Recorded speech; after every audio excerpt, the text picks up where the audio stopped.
Hi friends, அஸ்ஸலாமு அலைக்கும். Welcome back to Risha kitchen. நீங்கள் இன்றைக்கி பார்க்க போகிறது ஒரு பேக்கிங் vlog. அதாவது நான் இன்றைக்கி உங்களுக்கு பீஸா எப்படி இந்த ஹோம்மேட் பீஸா எப்படி செய்கிறேன்னு தான் இன்றைக்கி உங்களுக்கு செஞ்சு காட்ட போகிறேன். வாங்க இப்போ வீடியோக்குள்ளே போவோம். இப்போ பீஸாவோட அந்த பேஸை செய்கிறதுக்கு நாங்கள் கொஞ்சம் இளம் சூடான கொஞ்சம் மில்கில் கொஞ்சம் சுகர், ஈஸ்ட் 1 டீஸ்பூன் அளவு ஈஸ்ட் போட்டு அதை மிக்ஸ் பண்ணி கொஞ்சம் நேரத்துக்கு மூடி வைக்கணும். அது ஆகினது பிறகு எங்களுக்கு அந்த பீஸாவோட பேஸை செய்கிறதுக்கு ஸ்டார்ட் பண்ணிடலாம்.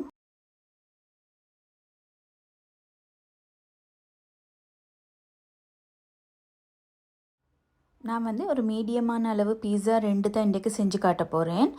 அதுக்கு 500 கிராம் அளவு மாவு எடுத்துக்கொள்ளுங்க. கோதுமை மா, அதாவது மைதா மா. இதில் தேவையான அளவு சால்ட்டை சேர்த்துக்கொள்ளுங்க. அதோடு இப்போ இந்த ஈஸ்ட் ஆகிக்கும், அதையும் இதில் சேர்த்துக்கொள்ளுங்க.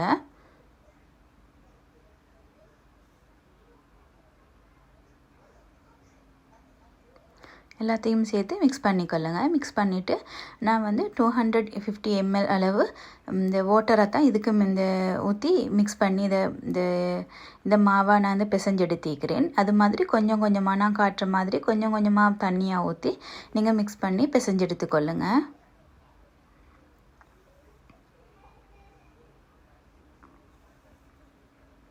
அடுத்தது லாஸ்ட்டாக நீங்கள் இதில் கொஞ்சமாக ஒயிலை இதில் மேலே கால தடவி அதை கொஞ்சம் மூடி வைங்க. இதை நீங்கள் 1.5 hours அளவு மூடி வச்சு அது நல்லா பொங்கி வந்திக்கும். அந்த டைமுக்கு நீங்கள் பீஸா செய்கிறதுக்கு ஸ்டார்ட் பண்ணிக்கொள்ளுங்க. அது வரங்காட்டிலும் நீங்கள் இதுக்கு தேவையான அந்த பீஸா டாப்பிங்ஸு தேவையான இந்த வெஜிடபிள்ஸை நீங்கள் கட் பண்ணி இந்த ரெடி பண்ணி வச்சுக்கொள்ளுங்க. நான் இதுக்கு ஒனியனும் அடுத்தது 3 கலர்ஸ் கெப்சிகமையும் தான் நான் இதில் எட் பண்ண போகிறேன். அதோடைய கொஞ்சமாக கோனையும் தான் நான் இதில் எட் பண்ண போகிறேன். நீங்கள் உங்கள்கிட்ட ஒலிவ்ஸ்காய் இருந்தால் அதையும் சின்ன பீசஸாக நீங்கள் கட் பண்ணி அதையும் உங்களுக்கு எட் பண்ணிக்கொள்ளலாம். டாப்பிங் உங்களோட விருப்பம் தான். உங்களுக்கு என்னென்ன உங்களுக்கு அவைலபிளாக இருக்குதோ அதை உங்களுக்கு மேலே எட் பண்ணி உங்களுக்கு செய்யலும். வெஜிடபிள் பீஸா கூட எங்களுக்கு செய்யலும். சிக்கன் எட் பண்ணாமல் இந்த பீஃப் எட் பண்ணாமல் வெஜிடபிள் பீஸா கூட எங்களுக்கு செஞ்செடுக்கலும். அதெல்லாம் உங்களோட விருப்பம் தான். இப்போ டொப்பிங்கான சிக்கனை நான் ரெடி பண்ணுறேன். இதுக்கு கொஞ்சம் மஞ்சள் தூள், கொஞ்சம் சில்லி பவுடர், சிக்கன் எவ்வளோ எடுக்கிறோம் அதுக்கு ஏற்ற அளவு, உங்களுடைய ஸ்பைஸ் லெவலுக்கு ஏற்ற அளவு, கொஞ்சம் மிளகுத்தூள், கொஞ்சம் உப்பு, கொஞ்சம் தேசிக்காவை புளிஞ்சு எடுத்துக்கொள்ளுங்க. லைமை புளிஞ்செடுத்து அதையும் ஊற்றி இதை நல்லா மிக்ஸ் பண்ணிவிட்டு இதை ஷெலோ ஃப்ரை பண்ணி எடுத்துக்கொள்ளுங்க. டீப் ஃப்ரை பண்ண தேவையில்லை. கொஞ்சம் எண்ணெயாக ஊற்றி நீங்கள் இதில் கொஞ்சம் நேரத்துக்கு இந்த சிக்கனை போட்டு மூடி வச்சிங்கன்னா அது நல்லா வெந்து வரும். அதுக்கு பிறகு நீங்கள் இதை ஃப்ரை ஆகிறதுக்கு அந்த மூடியை வெளியே மூடி எடுத்துட்டு நீங்கள் ஃப்ரை பண்ணுங்கள். அப்போ உங்களுக்கு குயிக்காக சிக்கன் ஃப்ரை ஆகின மாதிரி வந்திருக்கும். இப்போ அதே நான் அந்த சிக்கனை ஃப்ரை பண்ணின அதே தவாவில் நான் அடுத்து வெஜிடபிள் கட் பண்ணி வச்சிருந்த வெஜிடபிள்ஸை நான் இதில் எட் பண்ணி கொஞ்சம் சால்ட்டையும் கொஞ்சம் மிளகுத்தூளையும் எட் பண்ணி நான் செஞ்சு எடுத்துக்கொள்கிறேன். இப்போ பீஸாக்கான அந்த இன்ஸ்டன்ட் சோஸை நான் ரெடி பண்ண போகிறேன். பீஸா சோஸ். இதுக்கு 4 to 5 டேபிள் ஸ்பூன் அளவு கெச்சப், அதாவது டொமேட்டோ கெச்சப்பை நீங்கள் எட் பண்ணிக்கொள்ளுங்க. அதோடைய கொஞ்சம் சில்லி ஃப்ளாக்ஸ், 1/2 டீஸ்பூன் அளவு சுகர்,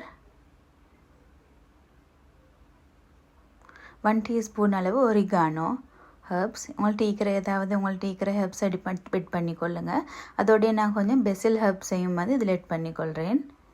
இதெல்லாம் எட் பண்ணிவிட்டு கொஞ்சம் மிக்ஸ் பண்ணிக்கொள்ளுங்க. இப்படி மிக்ஸ் பண்ணினீங்கன்னு சொன்னால் உங்களுக்கு இன்ஸ்டன்ட் பீஸா சோஸ் ரெடி.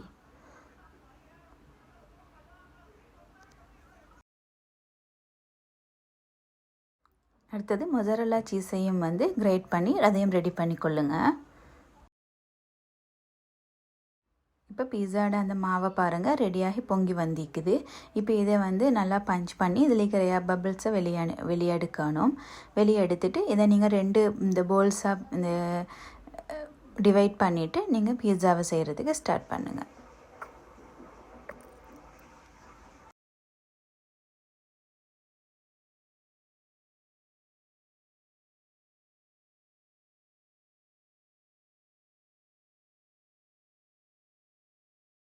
நீங்கள் பீஸாவை பேக் பண்ண போகிற அந்த பேக்கிங் ட்ரேலே நீங்கள் கொஞ்சம் பட்டரையோ இல்லாட்டி ஆயிலையோ வந்து நீங்கள் அப்ளை பண்ணிவிட்டு இந்த பீஸா அந்த போலை வச்சு உங்களுக்கு அதிலே வச்சு உங்களுக்கு இதை ஒரு சர்க்கிள் ஷேப்லேயோ இல்லாட்டி உங்களுக்கு தேவையான ஒரு ஷேப்பில் ஸ்கொயர் ஷேப்லேயோ எப்படியும் உங்களுக்கு இதை இந்த தட்டி எடுத்துக்கொள்ளுங்கள். இதை நீங்கள் தட்டி ஷேப் பண்ணினதுக்கு பிறகு அதோட கேரப்பால் நீங்கள் அதை இந்த ஹோல் போட்டுக்கொள்ளுங்கள். இல்லாட்டி பீஸா வந்து அந்த டோ வந்து நல்லா பொங்கி வரும். நீங்கள் இந்த ஹோல் போட்டிங்கன்னு சொன்னால் அதுக்கேற்ற மாதிரி அளவில் அது வரும். அடுத்தது நீங்கள் இந்த ஆல்ரெடி நாங்கள் ரெடி பண்ணி வச்சுருந்த அந்த இன்ஸ்டன்ட் சோஸையும் வந்து இதில் ஆட் பண்ணிக்கொள்ளுங்கள். அதோடய கொஞ்சம் கிரேட் பண்ண சீஸில் ஒரு கால்வாசி மாதிரி நீங்கள் இதில் ஆட் பண்ணிக்கொள்ளுங்கள்.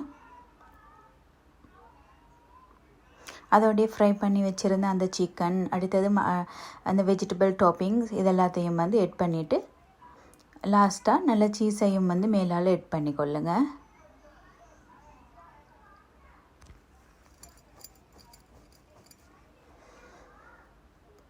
உங்களுக்கு வெஜிடபிள்ஸை வந்து நான் செஞ்ச மாதிரி அந்த சோட்டே பண்ணாமலும் உங்களுக்கு அதை ஃப்ரெஷ்ஷாகவும் கட் பண்ணி உங்களுக்கு இதில் ஆட் பண்ணிடலாம். அப்படி செஞ்சாலும் நல்லா தான் வரும். நான் வந்து இப்படி ஆட் பண்ணினேன்னு சொன்னால் கொஞ்சம் நல்லா ஸ்பைஸும் நல்ல சால்ட் எல்லாம் வந்து நல்லா இதில் பட்டிக்கும் இருக்கிறதால தான் அது கொஞ்சம் வந்து இதில் இந்த சிக்கன் ஃப்ரை பண்ணின அந்த தாவாலே வந்து நான் கொஞ்சம் சோட்டே பண்ணிவிட்டு நான் இதில் ஆட் பண்ணுறேன்.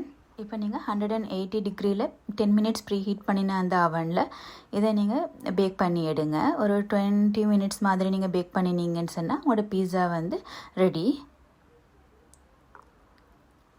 இதை நீங்கள் ஒரு பீஸா கட்டரோ இல்லாட்டி ஒரு நைஃப் ஒண்டை வச்சு இதை கட் பண்ணி உங்களுக்கு சர்வ் பண்ணிடலாம்.